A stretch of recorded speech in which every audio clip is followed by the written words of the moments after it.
Il y a plusieurs risques. Le premier, c'est qu'elles ne se sentent pas totalement impliquées. C'est-à-dire qu'on n'arrive pas à les faire adhérer au projet ou à la demande du client.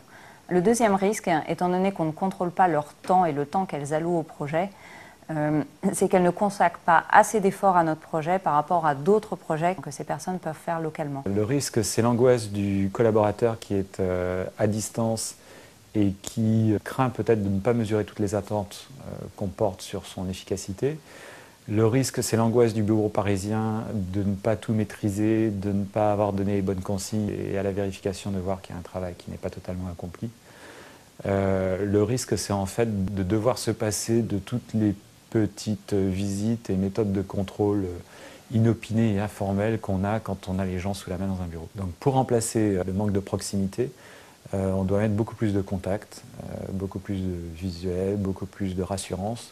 Rassurer les gens sur ce qu'on attend d'eux.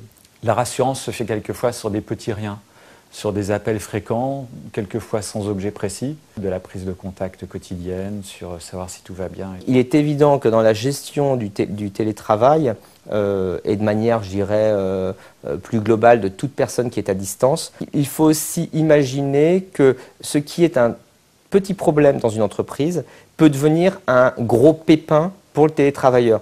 Quelque chose de tout simple, rupture de la liaison ADSL. Que fais-je? J'ai plus que mon téléphone, je suis télétravailleur, je suis à 500 km du siège. Quelle est la réponse qu'on va pouvoir m'apporter? Lorsque l'on se trouve extrêmement coupé du siège, très éloigné de toutes les problématiques politiques qui peuvent y régner, et la vitesse, par exemple, la perception du temps est différente.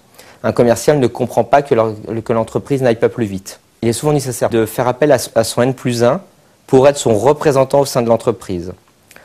Là où ça peut être un problème, c'est lorsque la communication part dans tous les sens. C'est-à-dire qu'un commercial, pour obtenir plus rapidement quelque chose, peut mettre son patron en copie, son N+1 en copie, et s'adresser à X personnes pour avoir une réponse. Alors, ça peut se présenter dans plusieurs cas. Le premier, le commercial n'obtient pas une réponse assez rapide à une question qu'il a posée. Et après, il va commencer à mettre la terre entière en copie. Ça, c'est donc en fait une des déviances, entre guillemets, du management à distance. Toute personne qui est loin du siège ne doit en aucun cas se sentir isolée de ce siège. Alors après, il y a différents moyens de se faire entendre. Évidemment, c'est pour le commercial dans l'extrême, c'est les coups de fil à répétition, c'est les emails à répétition. L'une des difficultés majeures pour le manager, si vous ne voyez pas la personne que vous managez, vous pouvez toujours vous demander: est-ce qu'elle fait bien ce que je souhaite qu'elle fasse? Est-ce qu'elle le fait bien dans les moments que je lui accorde? Est-ce que les objectifs sont atteints? Est-ce qu'ils vont être atteints? Alors, il faut faire attention parce qu'il y a la peur du manager qui risque de se traduire par une surpression sur son salarié. C'est-à-dire les coups de fil impromptus, c'est-à-dire les coups de fil à 8 heures pour être sûr que le collaborateur est déjà bien dans sa voiture. Le salarié qui va recevoir ces coups de fil, des choses comme ça, risque de se sentir harcelé.